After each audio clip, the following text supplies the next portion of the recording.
आपलं स्वागत. पाहूयात आजच्या ताज्या घडामोडी.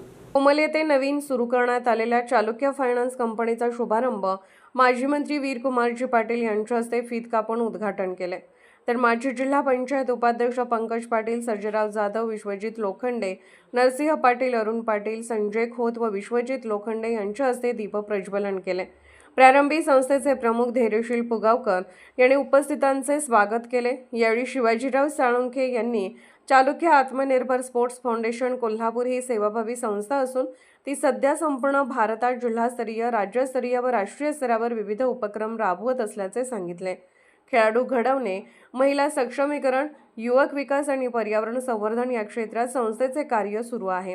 याच उद्देशातून सर्वसामान्यांच्या आर्थिक प्रगतीसाठी चालुक्य अर्थसेवा या उपक्रमाअंतर्गत चालुक्य फायनान्स कंपनीची स्थापना केली असून कंपनीच्या माध्यमातून नागरिकांना विविध आर्थिक सेवा उपलब्ध करून देत त्यांच्या प्रगतीस हातभार लावण्याचा प्रयत्न केला जाणार आहे.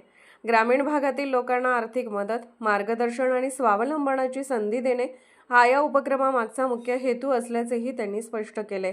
यावेळी राजेंद्र साळुंखे, महावीर खोत, अरविंद पाटील, संजय पाटील, किरण पाटील, श्रीकांत खोत, निलेश पाटील, सचिन जाधव यांच्यासह ग्रामपंचायत सदस्य, विविध सेवा संस्थांचे पदाधिकारी, ग्रामस्थ व महिला उपस्थित होत्या. SB न्यूजसाठी अनिल नवाळे. राजकीय, सामाजिक, आर्थिक असा सर्व घडामोडींचा आढावा पाहायला विसरू नका SB न्यूज चॅनल आणि नक्कीच सबस्क्राईब करा.